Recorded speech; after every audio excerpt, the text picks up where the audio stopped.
Movie के first scene में हम एक लेडी को बेड पे देखते हैं, बहुत बुरी हालत में। फिर उसी के पास एक छोटी बच्ची को देखते हैं जो कि काफ़ी डरी हुई है।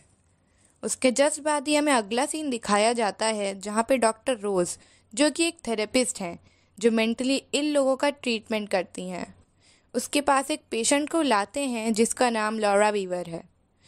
उसको ये भी बताते हैं कि वो वीवर के सामने एक प्रोफेसर ने खुद को हथौड़े से मार के अपनी जान ले ली थी। रोज़ उससे मिलती है और उसकी मदद करना चाहती है। ये बात सुनकर वीवर बहुत घबरा जाती है। वो उससे कहती है कि उसकी मदद अब कोई नहीं कर सकता।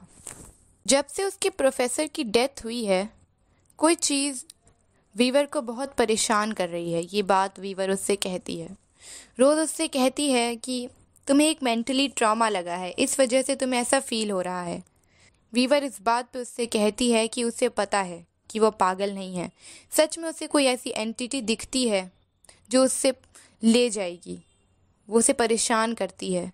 रोज़ उससे पूछती है कि वो एंटिटी कैसी दिखती है, तो वीवर उसे बताती है वो किसी का भी रूप ले सकती है, किसी अपने का या किसी अनजान का। और वो स्माइल करती है, और वो एंटिटी तब तक स्माइल करती है जब तक आप खुद को मार न लें। रोज़ उसे समझाने की कोशिश करती है, लेकिन उतने में ही वीवर अपना कंट्रोल खो बैठती है।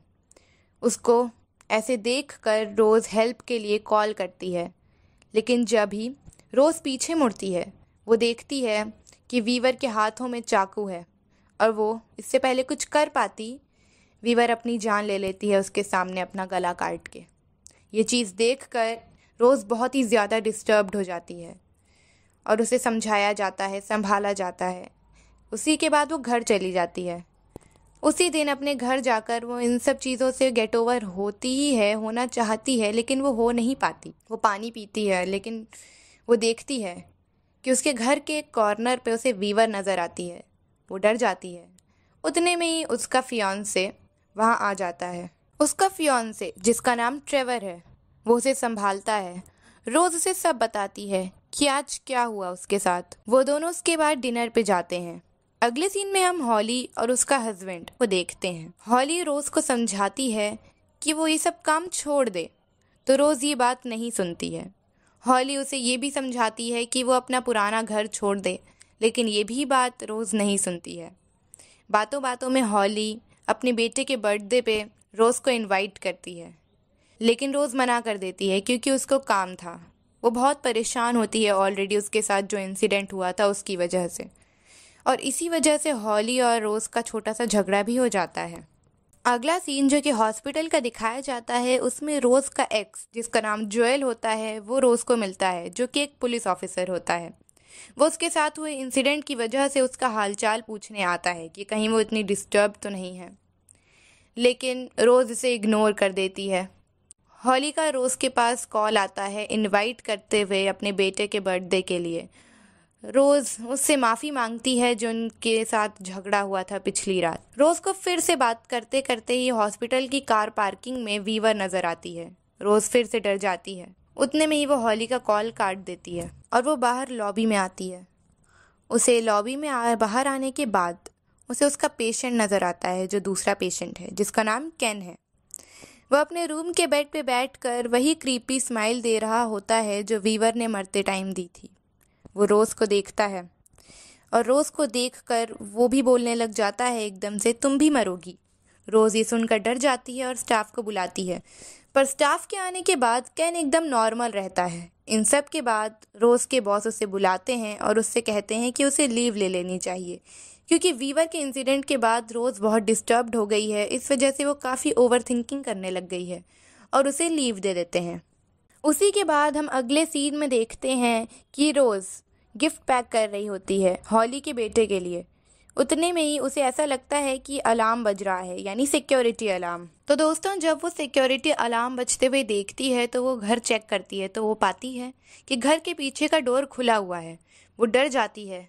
एकदम से उसके पास कॉल आती है। वो कॉल उठाती है तो वो कॉल अलार्म कंपनी की तरफ से होता है। वो पूछती है तो अलार्म कंपनी की तरफ से एक औरत उससे बोलती है कि आपके घर में कोई है? तो रोज़ उसे बोलती है नहीं। उसके बाद वो औरत उससे बोलती है कि आप श्योर हैं, आप अपने पीछे देखिए। तो रोज डर जाती है और वो अपने पीछे देखने की कोशिश करती है। एकदम से कॉल आने लग जाता है, यानी कॉल आने की आवाज़ आने लग जाती है, जिसकी वजह से रोज़ होश में आती है और उसे पता चलता है कि ये सब उसकी इमेजिनेशन थी, बल्कि कॉल अभी आया है। असल में जब वो कॉल उठाती है तो वो भी रियल में अलार्म कंपनी की तरफ से कॉल होता है। उसके बाद घर में पुलिस आती है और उसका फियांसे ट्रेवर भी आ जाता है। ट्रेवर आने के बाद रोज से पूछता है क्या उसने सिक्योरिटी अलार्म लगाया था, तो रोज बोलती है उसे खुद नहीं पता कि सिक्योरिटी अलार्म उसने कब लगाया। इन सब के बाद हम देखते हैं रोज को अपनी मॉम का नाइटमेयर आता है, यानी उसका पास। वो उठ जाती है डर से, और जब उसे नींद नहीं आती है तो हम देखते हैं कि वो वीवर के मरते टाइम की ऑडियो रिकॉर्डिंग सुनने में लगती है। वो उसकी रिकॉर्डिंग सुन ही रही होती है कि एकदम से एक डरावनी औरत दिखाई जाती है, जिसको देख के वो डर जाती है और वो नाइफ उठा लेती है अपने बचाव के लिए। उसका शोर सुनकर ट्रेवर भी उठकर आ जाता है और ऐसी हालत में रोज को देखकर डर जाता है। इन सब के बाद अगले सीन में हमें दिखाया जाता है कि रोज अपनी पर्सनल डॉक्टर मेड्रेलिन के पास जाती है और उन्हें सब बताती है कि उसके साथ क्या हो रहा है। तो डॉक्टर उसे कहती हैं कि रोज ने वीवर की डेथ अपनी आंखों के सामने देखी है। उसके बाद रोज का जो बचपन का ट्रॉमा है वो दोबारा से याद आ गया है उसे, या वो दोबारा से जाग गया है उसके दिमाग में, जिसकी वजह से वो अनस्टेबल हो गई है। उसे रेस्ट की सख्त ज़रूरत है और अपना माइंड फ्रेश करने की ज़रूरत है। अगले दिन हम देखते हैं रोज़ हॉली के बेटे के बर्थडे में गिफ्ट लेके जाती है। उसका बेटा रोज़ का गिफ्ट देखकर बहुत एक्साइटेड हो जाता है और एक्साइटेड होकर उसका गिफ्ट खोलता है। और जब वो गिफ्ट खोलता है तो वो गिफ्ट देख के वहाँ पे मौजूद सभी गेस्ट्स और हॉली और उसका बेटा सब हैरान हो जाते हैं और डर जाते हैं, क्योंकि उस बॉक्स में रोज की कैट की लाश होती है और सब रोज को शक की निगाह से देखने लग जाते हैं कि आखिर उसने ऐसा क्यों किया। लेकिन रोज चिल्लाने लगती है अपने पेट की लाश देखकर, एकदम शॉक्ड हो जाती है वो, और अपना एक्सप्लेनेशन देते देते उस सीन में हम देखते हैं कि वो पीछे की तरफ गिरकर खुद को चोट पहुंचा लेती है। तो दोस्तों अगले सीन में हम देखते हैं कि रोज की हालत बहुत ज्यादा खराब होने लगती है। तो वो ट्रेवर को सब बताने की कोशिश करती है स्माइलिंग फेस के बारे में, कि वो एक कर्स है, वो एक श्राप है जो उसके पीछे लग चुका है और वो उसकी जान लेना चाहता है। पर ट्रेवर उसे समझता नहीं है। रोज को लगता है अब उसकी मदद कौन करेगा, लेकिन वो हार नहीं मानती। रोज उसके बाद वीवर के प्रोफेसर के बारे में रिसर्च करती है और उसके घर जाने की कोशिश करती है। आखिर में उसे उसका पता मिल ही जाता है और उसके घर में उसकी एक वाइफ रहती है। वो उससे मिलने जाती है एज अ न्यूज़ रिपोर्टर।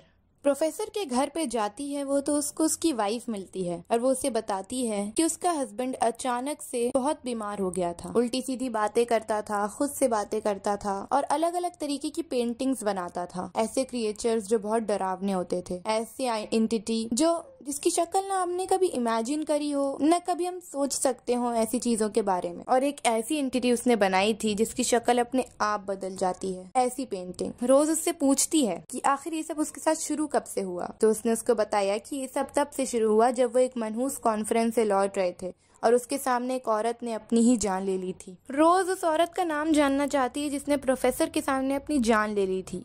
पर इतना सब कुछ सुनने के बाद प्रोफेसर की वाइफ समझ जाती है कि वो कोई रिपोर्टर नहीं है और उसे भगा देती। जब रोज को लगता है कि अब उसकी मदद कोई नहीं कर सकता, तो वो जोएल के पास जाती है, यानी उसका एक्स बॉयफ्रेंड, और उससे हेल्प मांगती है। और ऑफ कोर्स जोएल उसकी मदद करने के लिए तैयार हो जाता है। वो दोनों रिसर्च करते हैं कुछ ऐसे कॉमन केसेस के बारे में जिनकी डेथ एक ही तरह से सुसाइड देखने के बाद हुई हो। फाइनली उनको ऐसे 20 केसेस मिलते हैं जिनकी डेथ किसी न किसी को स्माइल करते हुए अपनी जान लेते हुए देखा। उसमें से 19 लोगों की डेथ हो चुकी थी और उन्हें लगा कि ये उनके लिए प्लस पॉइंट है। उसके बाद वो दोनों उस आदमी से मिलने जाते हैं। रोज उससे मिलने जाती है और वो आदमी जेल में बंद होता है किसी केस को लेकर। वो उससे मिलकर जानना चाहती है कि वो आखिर कैसे बचा। रोज उस आदमी से जाके ये बताती है कि उसके एक पेशेंट है जिसके साथ ये सब हो रहा है। प्लीज आप बताइए आप कैसे जिंदा बचे। वो बताता है कि इससे बचने का कोई रास्ता नहीं है, बस एक ही तरीका है कि तुम्हारी पेशेंट को किसी की जान लेनी होगी, जिससे उसका श्राप उस पर से हट जाएगा और वो किसी और के ऊपर आ जाएगा। ये सुन के रोज डर जाती है और वो चिल्ला देती है कि वो किसी की जान नहीं ले सकती। वो आदमी समझ जाता है कि वो श्रापित औरत उसकी कोई पेशेंट नहीं बल्कि वो खुद है और वो उससे डर जाता है और उसको भगा देता है, चिल्लाने लग जाता है। रोज को अब कुछ समझ नहीं आ रहा था कि वो क्या करे। जोएल उससे पूछता है और वो कुछ नहीं बताती है उससे। वो पूछती है कि जो भी लोग मरे उनकी डेथ के बीच का गैप कितना था। तो जोएल उसे बताता बताता है कि मैक्सिमम 1 हफ्ता, वरना कुछ लोग तो 3 से 4 दिन तक भी नहीं जिंदा रह पाए। वो बहुत डर जाती है ये सुन के, क्योंकि उसका 4th डे चल रहा होता है ऑलरेडी। इसके बाद अब रोज हॉली के घर जाती है और उसे समझाने की कोशिश करती है कि उसके साथ जो हो रहा है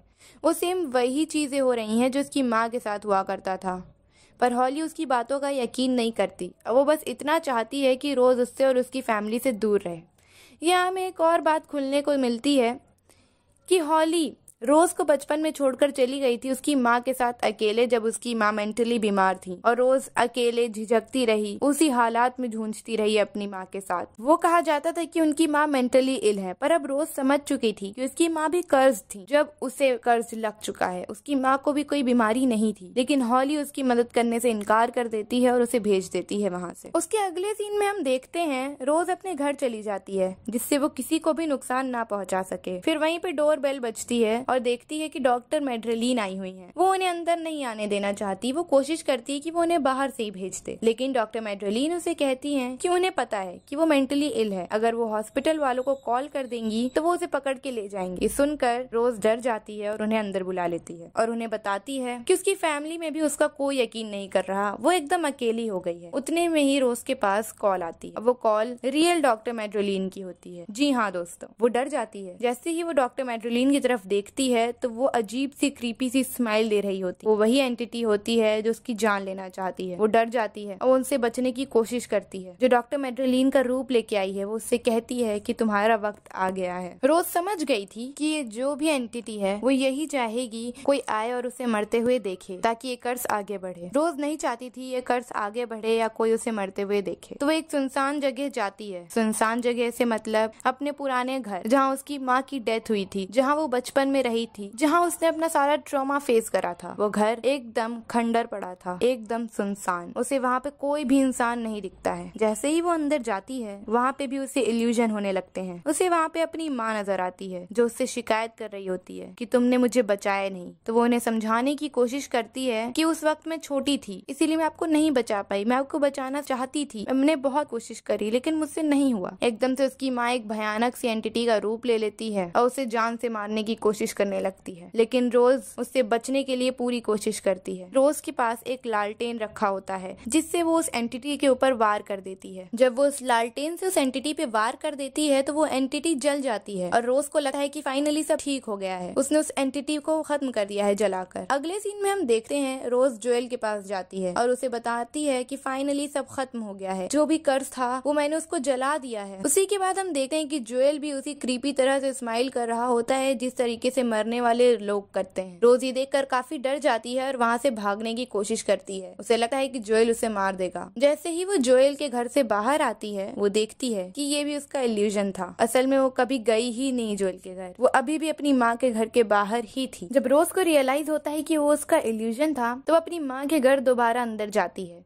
देखने कि अंदर क्या है। जब वो अंदर जाती है तो मैं वो सीन कट कर दिया जाता है और उसके बाद हमें अगला सीन दिखाया जाता है जहाँ जोएल रोज को ढूंढते ढूंढते उसकी माँ के घर आता है ताकि वो उसे बचा सके, और वो अंदर जाने की कोशिश करता है। और जैसे ही वो अंदर जाता है वो देखता है रोज अंदर खड़ी हुई है और वही अजीब सी क्रीपी स्माइल पास कर रही है, और वहीं पर वो जोएल के सामने अपने आप को जलाकर अपनी जान ले लेती है। कहानी का एंड यही हो जाता है। ये मूवी 2022 में रिलीज करी गई थी। ये मूवी अवेलेबल है नेटफ्लिक्स पे। IMDb पे इसकी रेटिंग 6.5 है। अगर आपको हमारी वीडियो अच्छी लगी तो प्लीज हमारे चैनल को सब्सक्राइब कीजिए और वीडियो को लाइक कीजिए। Thank you so much.